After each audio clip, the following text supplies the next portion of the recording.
ปลูกหมักทั่วแนวใดให้หมากดกๆแบบนี้เนาะทุกคนก่อนอื่นก็กราบสบายดีพี่น้องที่ฮักเกษตรเบิดทุกคนเด้อตอนนี้พี่น้องอยู่ในช่องฮักเกษตรกับบ่าววงสปปลาวเนาะมื้อนี้วงจะพาพี่น้องมาเบิ่ง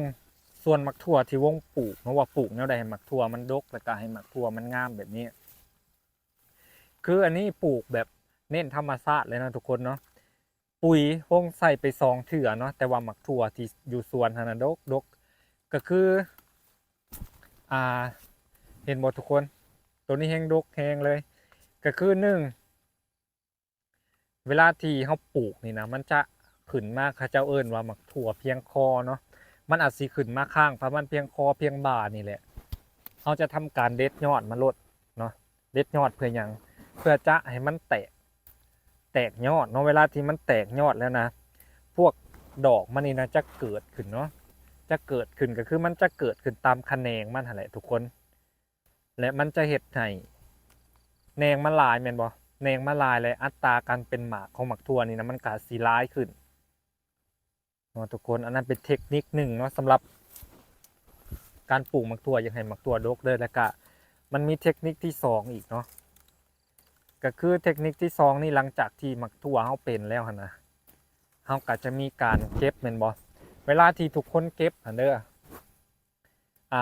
อยากแนะนำให้ระวังที่สุดก็คือเวลาเฮาเก็บเนาะเวลาเฮาเก็บหั่นน่ะหมักถั่วมันจะมีขวัญดอกอะไรทุกคน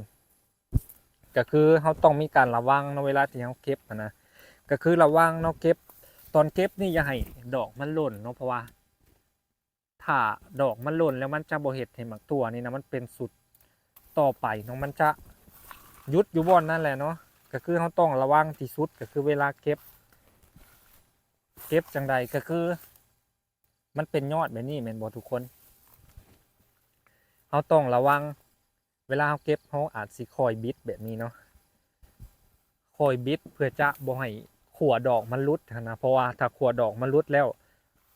อัตราที่มันจะเป็นต่อไปมันก็มีหน่อยเนาะเพราะฉะนั้นแล้วก็คือต้องระวังที่สุดเลยสำหรับการเก็บหมักถั่วเนาะก็คือปลูกหมักถั่วแล้วต้องเก็บหมักถั่วให้เป็นพร้อมเนาะถ้าเก็บบ่เป็นนี่ดอกมันอาจสิหล่นแล้วก็บ่สามารถเก็บกินเก็บขายได้เรื่อยๆเลยเนาะปลูกหมักถั่วนี่ก็ดีได้ทุกคนเพราะว่าอ่าปลูกสุดหนึ่งนี่สามารถเก็บได้ดนเลยแหละอันนี้อยู่ส่วนวงนะเก็บไปได้ประมาณเกือบเดือนเลยเนาะก็ยังสามารถเก็บขายได้อยู่เลยมื้อนี้ก็สิเก็บขายแล้วเก็บสุดหนึ่งนะกะสิได้ประมาณ10กว่าโลเนาะ10กว่าโลบางสุดก็ได้20โลเลยแหละมันก็เป็นข้อดีได้สำหรับวงจะปลูกในช่วงหน้าฝนเนาะต้นทุนมันก็จะบ่ค่อยหลายเนาะเลยอีกอย่างเขาก็บ่ได้รดน้ำพร้อมสำหรับการปลูกมะถั่วในฤดูฝนเด้อนี่เก็บขายแบบนี้เลยเนาะได้สุดหนึ่งกะคือจะบามือมาเก็บเนาะอาจจะเป็นบามือหนึ่งแล้วกะมือที่2ก็ออกมาเก็บกะได้เงินแล้วมันก็เป็นข้อดีอีกแบบหนึ่งสำหรับการปลูกมะถั่วเนาะไปที่อยากเริ่มต้นก็แนะนำปลูกมะถั่วเนาะเพราะว่าได้เงินไวได้เงินง่ายเนาะทุกคนปลูกเดือนกว่าๆก็สามารถเก็บขายหมากมันได้แล้วอันนี้วงปลูกมะถั่วพันธุ์ซอนแดงเลยทุกคนเนาะหมักถั่วพันธุ์ซอนแดงเป็นซองเลยทุกคนสามารถเข้าไปซอกซื้ออยู่ใน TikTok หรือว่าใน Lazada ก็มีขายเนาะทุกมื้อนี่พืชพันธุ์นะหาซื้อได้ง่ายเนาะสำหรับใครที่ปลูกก็แนะนำให้เป็นหมักถั่วพันธุ์ซอนแดงแหละเพราะว่าค่อยปลูกหมักถั่วพันธุ์อื่นนะมันจะมักเป็นโรคใบเหลืองเนาะใบเหลืองที่มันเป็นไวรัสนะทุกคน